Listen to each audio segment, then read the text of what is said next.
Allez, on plonge directement dans le vif du sujet. Aujourd'hui, on décrypte un phénomène assez dingue, l'économie nocturne australienne en 2026. C'est devenu une véritable ruée vers l'or des temps modernes pour les expatriés et les PVTistes. Alors, comment ça marche exactement?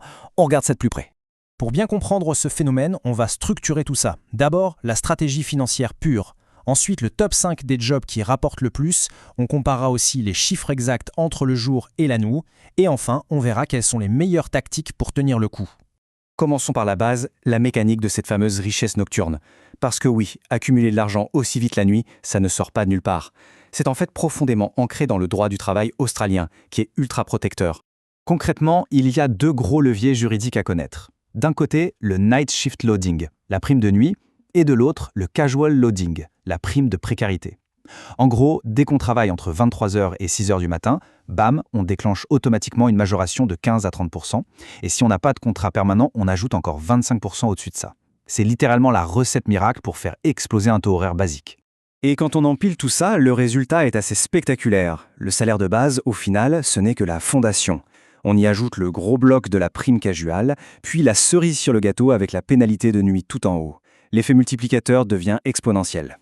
Du coup, où est-ce qu'on trouve ces fameux multiplicateurs en ce moment? Passons au top 5 des véritables mines d'or nocturnes de 2026. En 5e position, on retrouve le poste d'aide-soignant de nuit dans les maisons de retraite ou les résidences pour seniors. C'est très simple, la loi oblige ces établissements à avoir du personnel sur place 24 heures sur 24, donc la demande est constante. Et comme il y a une énorme pénurie de bras dans ce secteur, les salaires ont fait un bond historique avec des primes massives. Aujourd'hui, un aide-soignant qui fait la nuit, ça tourne entre 45 et 60 dollars australiens de l'heure. Pas mal du tout, non? Le seul petit hic, enfin le truc à savoir, c'est qu'on ne s'improvise pas aide-soignant. Il faut impérativement décrocher ce qu'ils appellent le certificat 3 en soutien individuel. C'est une vraie barrière à l'entrée, c'est sûr, mais vu le prime à la clé, l'investissement vaut carrément le coup. En numéro 4, on change d'ambiance avec les agents de sécurité de nuit. Fini la pression des soins physiques, ici on est sur des gardes solitaires pendant que tout le monde dort. On parle de surveiller des hôpitaux, des sites miniers ou même de gros chantiers de construction. Alors, en temps normal, la patrouille de nuit classique rapporte entre 40 et 50 dollars l'heure. Mais attention, si on décroche un shift pendant un jour férié, le taux explose et peut atteindre le chiffre hallucinant de 90 dollars de l'heure. Oui, 90, c'est juste énorme. Pas étonnant que ce soit le plan parfait pour pas mal d'étudiants internationaux. Le job est souvent super calme, ce qui permet de réviser ses cours pendant les heures creuses. Et puis, la licence de sécurité s'obtient avec une petite formation de 2 semaines, un coût amorti en quelques nuits à peine. On arrive sur la 3e marche du podium. Là, c'est du lourd, du physique et zéro glamour. On parle du nettoyage industriel, laver des cuisines commerciales ou des usines entières une fois que les portes sont fermées. C'est un boulot qui demande de manipuler des machines à haute pression et parfois des produits chimiques assez agressifs. Du coup, la convention collective du nettoyage est ultra généreuse en termes de pénalité. On monte très vite entre 45 et 55 dollars de l'heure. Petite astuce, avoir sa white card pour accéder au chantier, c'est un avantage énorme pour les meilleurs contrats. En 2e position, on plonge dans le rythme effréné des géants de la logistique comme Amazon, Coles ou Woolworth. Ces entrepôts ne dorment jamais et ils exigent une véritable armée de préparateurs de commandes pour tourner toute la nuit. Le truc fascinant avec ce job, c'est qu'il ne demande strictement aucune expérience à la base.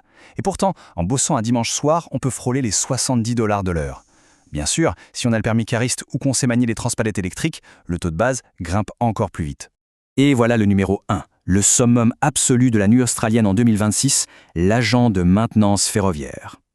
L'idée, c'est d'entretenir les voies des trains de Sydney ou de Melbourne quand la ville est endormie et qu'il n'y a plus aucun passager. Pourquoi c'est la première place? Parce qu'on empile tout, la prime de risque, les majorations de nuit et les bonus colossaux liés à la fermeture des lignes le week-end. Résultat, on dépasse facilement les 85 dollars de l'heure. Et le plus fou là-dedans, c'est qu'il suffit d'une petite formation express de 2 jours pour obtenir la certification et démarrer. Niveau retour sur investissement, c'est tout simplement imbattable. Bon, maintenant qu'on a le palmarès en tête, regardons le véritable écart de revenus entre le jour et la nuit. C'est là que les données deviennent croustillantes. Quand on met les chiffres côte à côte, le constat est indiscutable. Que ce soit pour la manutention, la préparation de commandes ou les soins, troquer la lumière du jour contre celle de la lune fait littéralement bondir le salaire net d'environ 50%. C'est un fossé énorme et c'est ce qui explique l'attractivité de ces horaires. Mais attention, adopter ce rythme de vie, ça demande de l'organisation. Il ne suffit pas de rester éveillé. Voyons les tactiques essentielles pour survivre et s'enrichir sans y laisser sa santé. Tenir le coup se résume à 3 règles d'or. 1. Protéger son sommeil de jour à tout prix en investissant dans de très bons rideaux occultants. 2. traquer les jours fériés comme un chasseur de primes pour maximiser l'argent. Et 3. Toujours utiliser les outils officiels comme le Fair Work Ombudsman pour éplucher sa fiche de paie et s'assurer que l'employeur verse bien chaque centime des majorations. Et pour revenir sur cette histoire de jours fériés, si c'est si crucial, c'est parce que le multiplicateur légal en Australie peut monter jusqu'à 250% à ces dates-là. 250%!